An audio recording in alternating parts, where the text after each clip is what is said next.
আমাদের দেশে এখন যে ধরনের মামলা মোকদ্দমা হচ্ছে তার মধ্যে নারী নির্যাতন বা যৌতুকের মামলা হচ্ছে, এর পেছনে অনেক কারণ রয়েছে। তার মধ্যে আজকে একটা কারণ নিয়ে কথা বলছি, সেটা হচ্ছে যে পরকীয়া। তো এই পরকীয়ার কারণে কিন্তু আমাদের সমাজে বিভিন্ন ধরনের সমস্যা সৃষ্টি হয় সংসার জীবনে। তো আমাদের দেশে এই পরকীয়ার কারণে প্রচুর পরিমাণে সংসার ভেঙে যাচ্ছে। দেখা যাচ্ছে যে অনেকের স্বামী থাকা সত্ত্বেও তারা বিভিন্ন পুরুষের সাথে লিপ্ত, পরকীয়াতে লিপ্ত। তো এই পরকীয়াটা যখন জানতে পারে তখন কিন্তু সমাজের মধ্যে একটা সমাজে বা পরিবারের মধ্যে একটা অশান্তির সৃষ্টি হয়। এই অশান্তির কারণে কিন্তু এই পারিবারিক যে মামলাগুলা সেগুলা হয়ে থাকে। তো আমাদের সমাজে আবার কিছু যে শুধু নারীরা পরকীয়া করছে তা কিন্তু না, কিছু কিছু পুরুষরাও রয়েছে, তারা সংসারের সব দায়িত্ব এমনভাবে পালন করে থাকে, তার যে স্ত্রী, তার ছেলে মেয়েদের, মানে সব কিছু দিয়ে এমন ভরপুর করে রাখে, তো বোঝার উপায় থাকে না সে যে তলে তলে এত জঘন্য একটা কাজে লিপ্ত। তো যখনই এই জিনিসটা খুব জানাজানি হয়ে যায় তখনই দেখা যায় যে অশান্তির সৃষ্টি হয়। তো এর পরিপ্রেক্ষিতে কিন্তু বিভিন্ন এই যে মামলা, মানে একটা ঝগড়া সৃষ্টি করে বাস নারী নির্যাতনের মামলা সৃষ্টি হয়ে যায়। তো এই পরকীয়ার কারণে আমাদের সমাজে প্রচুর পরিমাণে সংসার ভেঙে যাচ্ছে। তো সংসার ভেঙে গিয়ে দেখা যাচ্ছে যে সাফারার হচ্ছে কারা, বাচ্চারা।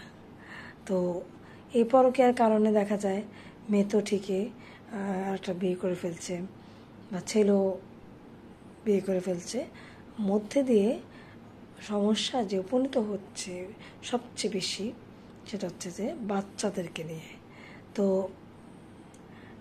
বুঝি না কেন মানুষ এই ধরনের কাজে লিপ্ত হয়ে যায় যখন একটা সংসার থাকে, বা একটা মেয়েও বা কিভাবে এই কাজ করে যে জেনে শুনে যে যে পুরুষটার সাথে সেই পরকীয়াতে লিপ্ত সেই পুরুষের স্ত্রী, ছেলে মেয়ে থাকা সত্ত্বেও সে কিভাবে এরকম একটা জঘন্য কাজে সে জড়িত হয়ে পড়ে।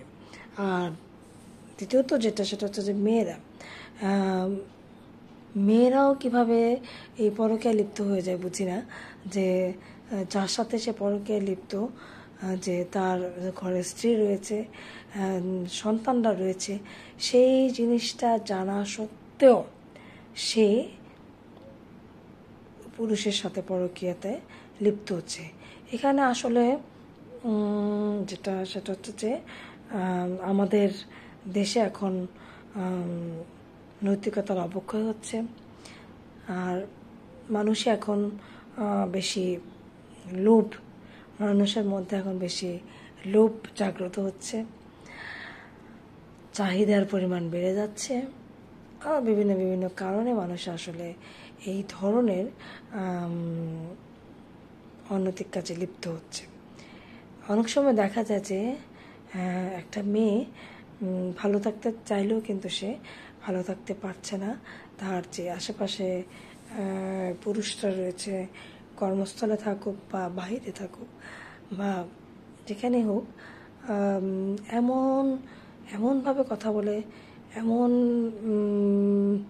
লোভ দেখাতে থাকে, তখন আসলে ওই মেয়েটা পরকীয়ায় লিপ্ত হয়ে পড়ে। সেই ক্ষেত্রে পুরুষরাও যে পরকীয়ায় লিপ্ত হয়ে থাকে সেটা হচ্ছে একদিনেই হয় না, মেয়েদের বিভিন্ন আচার আচরণের কারণে পুরুষরাও কিন্তু সেই পরকীয়ায় লিপ্ত হয়ে পড়ে। তো যাই হোক, আমাদের সবারই যারাই পরকীয়ায় লিপ্ত হচ্ছে জেনে শুনে আসলে ধরনের কাজ করা কারোর উচিত না। কারণ কারো সংসার ভাঙা হোক বা একটা ছেলে মেয়ে তার মা বাবা থেকে আলাদা হয়ে যাক, এটা কিন্তু কোনো নারী বা কোনো পুরুষ, কোনো মা, কিন্তু কোনো বাবা সেটা কিন্তু আসলে চাইতে পারে না। কারণ এই পরকীয়ার কারণে যে পরবর্তীতে বিয়ে হয়, ওই তার স্ত্রীকে ছেড়ে, তার স্বামীকে ছেড়ে, বাচ্চাদেরকে ছেড়ে যে নতুন সংসার পাতে, সেই সংসারটা কিন্তু সুখের হয় না।